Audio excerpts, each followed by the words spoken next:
Hello dears, good morning. ഇന്നൊരു അവധി ദിവസമാണ്. അതുകൊണ്ട് തന്നെ ഇന്ന് വലുതായിട്ടൊന്നും ആർക്കും രാവിലെ എഴുന്നേറ്റ് ജോലിയും ചെയ്യേണ്ടായിരിക്കും. എന്തായാലും മക്കളൊക്കെ ഇന്ന് വീട്ടിലുള്ള ദിവസമാണ്. നമുക്ക് കുറച്ച് ടെൻഷനും കാര്യങ്ങളും ഒക്കെ ഉള്ളതാണ്. അവരെ നോക്കണം, ബാക്കിയുള്ള കാര്യങ്ങൾ നോക്കണം, അങ്ങനെ നമുക്ക് കൂടുതൽ വിശേഷങ്ങളിലേക്ക് പോകാം. അതായത് ഈ അരുന്ധതി വന്നിട്ടാണ് എല്ലാം കുളമാക്കുന്നത്. ഇതുവരെ കാര്യങ്ങളെല്ലാം ഇസബെല്ല അറിഞ്ഞു കഴിഞ്ഞു. അതായത് ദേവിക തന്നെയാണെന്ന് വന്നിട്ട് പറയുന്നത് കെവിനും ശാരികയും തമ്മിൽ പ്രണയത്തിലാണെന്നും അവർ രണ്ടുപേരും വിവാഹം കഴിക്കാൻ പോകുന്നുവെന്നും അങ്ങനെ കാര്യങ്ങളെല്ലാം അറിഞ്ഞല്ലോ. പക്ഷേ അത്ര ഷോക്ക് അവൾക്ക് അങ്ങോട്ട് ഉണ്ടായിട്ടില്ല.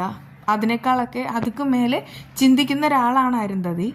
ഇതൊരു ട്രാപ്പാണെന്നുള്ള കാര്യം അരുന്ധതിക്ക് മനസ്സിലാവുന്നുണ്ട്. അതുകൊണ്ടൊക്കെ തന്നെ ആ എസ്താബ് ചേട്ടൻ വന്നതിന് ശേഷം അരുന്ധതി നേരെ ഇസബെല്ലയുടെ വീട്ടിലേക്ക് വരികയാണ്. അവിടെ വരുന്ന സമയത്ത് കെവിനും ഉണ്ട്. കെവിന് നന്നായിട്ട് എന്നെ ഒന്ന് കുടയായി ചെയ്യുന്നുണ്ട്. കെവിൻ ആ സമയത്ത് എന്തൊക്കെയോ മറയ്ക്കാനായിട്ട് ശ്രമിക്കുകയാണ്. പക്ഷേ അരുന്ധതി മനസ്സിലുള്ളതെല്ലാം വിളിച്ച് പറയുന്നുമുണ്ട്. എനിക്കിപ്പോൾ ഒരു കാര്യത്തിൽ പൂർണ്ണമായി സംശയമുണ്ട്. നിങ്ങളെല്ലാവരും കൂടെ ചേർന്നിട്ട് തന്നെയായിരിക്കും പാവം എൻ്റെ മകനെ ഒളിപ്പിച്ചു വെച്ചിരിക്കുന്നത്. അല്ല മേഡം, ഇതിൽ ഞങ്ങൾക്ക് യാതൊരുവിധ പങ്കുമില്ലെന്ന് അവർ ആണയിട്ട് പറയുന്നുമുണ്ട്. അങ്ങനെ കെവിനും ഈ ശാരികയും തമ്മിലുള്ള വിവാഹം നടക്കാൻ പോവുകയാണല്ലോ. അതിനു വേണ്ടിയിട്ടുള്ള ആശംസകളെല്ലാം പരിഹാസ രൂപേണ അരുന്ധതി അറിയിക്കുന്നുമുണ്ട്. അരുന്ധതി എങ്ങനെ അറിഞ്ഞെന്ന് അവർക്ക് സംശയം ഉണ്ടാവുകയാണ്. പക്ഷെ അരുന്ധതി കാര്യങ്ങളെല്ലാം ആ എസ്താപം വഴി അറിഞ്ഞത് പറയുന്നുമുണ്ട്. എന്തായാലും ഇതൊരു ട്രാപ്പ് തന്നെയാണ്, എനിക്ക് മനസ്സിലായി. അതുകൊണ്ട് തന്നെ എന്തെങ്കിലും ചെയ്തേ പറ്റൂ. ഋഷിയെ കണ്ടെത്തണം. ഋഷി ഇപ്പോഴുള്ളത് എസ്താപ്പിൻ്റെ കസ്റ്റഡിയിലാണ്. അതും അവർ തന്നെയാണ് തുറന്നു പറഞ്ഞത്. അതുകൊണ്ടൊക്കെ തന്നെ എങ്ങനെയെങ്കിലും എൻ്റെ മകനെ വീണ്ടും കിട്ടണമെങ്കിൽ നിങ്ങൾ എന്തെങ്കിലും ഒന്ന് ചെയ്തേ മതിയാവൂ. അത് കേട്ടിട്ട് കെവിനും ഇസബെല്ലയ്ക്കും കത്തുകയാണ്. ഇതിനിടയ്ക്ക് കെവിൻ ഒരു ഫ്രോഡായിട്ട് മാറുകയും ചെയ്യുന്നു. അവനാണെങ്കിൽ ശാരികയെ കാണണമെന്ന് ആഗ്രഹം പറയുകയാണേ. അതല്ലെങ്കിൽ അങ്ങനെയാണല്ലോ. അങ്ങനെ ശാരികയെ വിളിക്കുന്ന സമയത്ത് അവളാണെങ്കിൽ വീട്ടിൽ നിന്ന് ഇറങ്ങുന്നുമുണ്ട്. ശാരിക പോകുമ്പോൾ ദേവികയ്ക്ക് ഭയങ്കരമായിട്ട് സങ്കടമുണ്ട്. അതായത് എന്തെങ്കിലും ഒരു രീതിയിൽ കെവിൻ കാര്യങ്ങളെല്ലാം മനസ്സിലാക്കിയാൽ അവർ ഉറപ്പായിട്ടും ശാരികയെ ചതിക്കും. ഇതൊക്കെ ഈ ഒരു നൂറ്റാണ്ടിൽ നടക്കുന്നു എന്ന് വിചാരിക്കുമ്പോൾ നമുക്ക് തന്നെ അതിശയം തോന്നും. കാരണം ഇപ്പോൾ തന്നെ കണ്ടില്ലേ, നന്ദിനെ കാണാതായിട്ട് ഇത്ര ദിവസമായിരിക്കുന്നു. അല്ലെങ്കിൽ ചടുപിടിയെന്ന് എന്തെങ്കിലുമൊക്കെ ചെയ്യണമായിരുന്നു. ഇതിപ്പോൾ ഏതാണ്ട് ഉറക്കം തൂങ്ങിയ മട്ടാണ്. ഇതുപോലെ തന്നെയാണ് ഇവിടെയും. ശാരികയുടെയായി കെവിൻ പറയുന്നുണ്ട്, നമുക്കൊരു കാര്യം ചെയ്യാം, എൻ്റെ വീട്ടിലേക്ക് ഒന്ന് പോകാം. അവൾ പറയുന്നുണ്ട്, ഇല്ല ഞാൻ വരുന്നില്ല എന്ന്. പറ്റില്ല, എന്നോടൊപ്പം വരണം. എൻ്റെ വീട്ടുകാരോട് ഞാൻ കാര്യങ്ങൾ പറഞ്ഞപ്പോൾ അവർക്കെല്ലാവർക്കും ശാരിക ഇഷ്ടമായി. അതുകൊണ്ട് തന്നെ ശാരിക വരണം എന്നൊക്കെ നിർബന്ധിക്കുകയാണ് കേട്ടോ. മുൻപ് ശാരിക ഈ കെവിൻ്റെ കാറിനകത്ത് കയറിയിട്ടുമുണ്ട്. അതുകൊണ്ട് തന്നെ അവൾക്ക് വേറെ അന്ന് ശങ്കിക്കേണ്ട കാര്യങ്ങളൊന്നുമില്ലായിരുന്നു. അതുകൊണ്ട് തന്നെ അവൾ ഇന്നും കാറിലേക്ക് കയറുകയാണ് കേട്ടോ. ആ സമയത്ത് അവനാണെങ്കിൽ ഭയങ്കര സന്തോഷത്തിലിരിക്കുകയാണ്. കള്ളം പറഞ്ഞു അവളെ വിശ്വസിപ്പിച്ചു. അതിനുശേഷമാണ് അവിടെ നിന്ന് കൊണ്ടുപോകുന്നത്. എന്തായാലും ശാരികയുടെ കാര്യത്തിൽ ഒരു തീരുമാനമാകും. കാരണം അവൻ കൊണ്ടുപോകുന്നത് വേറെങ്ങുമല്ല, ഇസബെല്ലയുടെ വീട്ടിലാണ്. ഇസബെല്ല അവിടെയുണ്ട്. അവിടെ പോകുന്ന സമയത്ത് തന്നെ അത് ഇസബെല്ലയുടെ വീടാണെന്നുള്ള കാര്യം മനസ്സിലാവാണ്. നിങ്ങളെന്നെ ചതിക്കുകയായിരുന്നല്ലേ എന്ന് ചോദിക്കുന്ന സമയത്ത് അതെ, നീയും അത് തന്നെയാണല്ലോ ചെയ്തുകൊണ്ടിരിക്കുന്നത്. എന്തായാലും ഇത് ഇസബെല്ല വീടാ. അപ്പോഴെങ്കിൽ ഇസബെല്ല അങ്ങോട്ട് വരികയാണ്. അവർ പറയുന്നുണ്ട്, മര്യാദയ്ക്കെങ്കിൽ മര്യാദയ്ക്ക് കാര്യങ്ങൾ അറിഞ്ഞേ പറ്റൂ. അതായത് ഋഷി ഇപ്പോൾ എവിടെയുണ്ട്.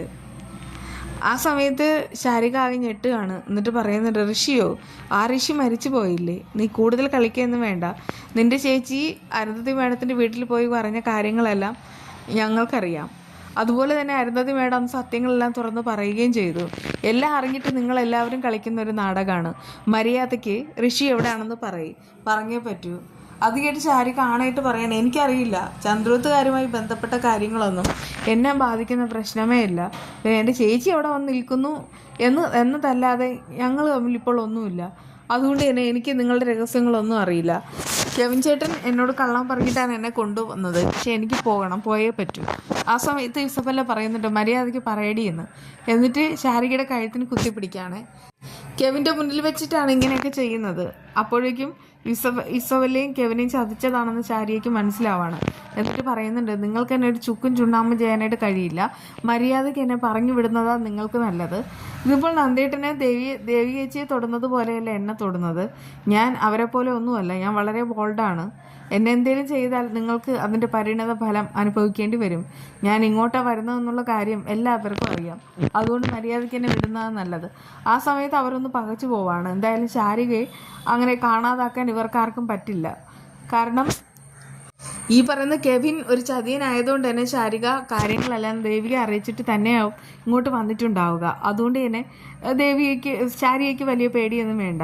എന്നാൽ ദേവികയ്ക്കാണെങ്കിൽ ഭയങ്കരമായിട്ട് സംശയവും പേടിയും തോന്നുകയാണ്. അതായത് മാധവനോട് പറയുന്നുണ്ട്, ഇതുവരെ ശാരിക വന്നിട്ടില്ല, സമയം ഇത്രയായിരിക്കുന്നു, എവിടെ പോയാവോ. ഇനിയിപ്പോൾ ആ കെവിനോടൊപ്പം പോയിട്ടുണ്ടായിരിക്കും. പക്ഷെ അത് എങ്ങോട്ടാണ് പോയത്? എവിടെ പോയാലും അവൾ നേരത്തെ വരേണ്ടതാണ്. എന്നിട്ട് മൊബൈൽ എടുക്കുകയാണ്, വിളിക്കുകയാണ്, പക്ഷെ വിളിച്ചിട്ട് കിട്ടുന്നതേ ഇല്ല. ആ സമയത്ത് വല്ലാതെ പരിഭ്രമമാവുന്നു. ഇതിപ്പോൾ എന്താവും എന്നുള്ള കാര്യം ഓർത്തിട്ട് ആകെ ടെൻഷൻ അടിക്കുകയാണ്. വീണ്ടും വീണ്ടും കാര്യങ്ങൾ കുഴപ്പത്തിലാവുകയാണോ, വീണ്ടും ദുരന്തത്തിലേക്കാണോ പോയിക്കൊണ്ടിരിക്കുന്നതെന്ന് ഇങ്ങനെ മനസ്സിൽ ചിന്തിക്കുന്നുമുണ്ട്. കാരണം ശാരിക തനിക്ക് വേണ്ടിയിട്ടാണ് ഓരോ കാര്യങ്ങൾ ചെയ്യുന്നത്. അങ്ങനെയുള്ള ശാരികയ്ക്ക് ഒരു അപകടം വരാനായിട്ട് ദേവിക സമ്മതിക്കത്തുമില്ല. അങ്ങനെ അവളാകെ ടെൻഷനാവാണ്. പക്ഷെ ഒരു MLA ആണ്. അതുകൊണ്ട് തന്നെ ഇതെന്താ ഈ പറഞ്ഞതുപോലെ വെള്ളരിക്ക പട്ടണമോ എന്ന് പറയുന്നത് പോലെ ഇവിടെ കാര്യങ്ങൾ ചോദിക്കേണ്ടത്. അങ്ങനെ ഓരോരുത്തരായിട്ട് ഈ ചന്ദ്രോത്ത് വീട്ടുകാരെയും അവരുമായി ബന്ധപ്പെട്ടവരെയും മാത്രം തട്ടിക്കൊണ്ടു പോവുക, തടവിൽ പാർപ്പിക്കുക എന്ന് പറഞ്ഞാൽ നമുക്കിതൊന്നും അങ്ങോട്ട് ഉൾക്കൊള്ളാനായിട്ട് കഴിയുകയില്ല. അതുപോലെ തന്നെ ശാരികയുടെയും കാര്യം, ഇനി ശാരികയും കൂടെ കാണാതാവുമോ എന്നുള്ള പേടിയൊന്നും വേണ്ട. എന്തായാലും ഇതോടുകൂടെ എല്ലാം നെല്ലും പതിരും വേർതിരിക്കുന്നത് പോലെ ശാരികയുടെയും കെവിൻ്റെയും കാര്യം രണ്ടും രണ്ടാവുന്ന ലക്ഷ്യമാണ്.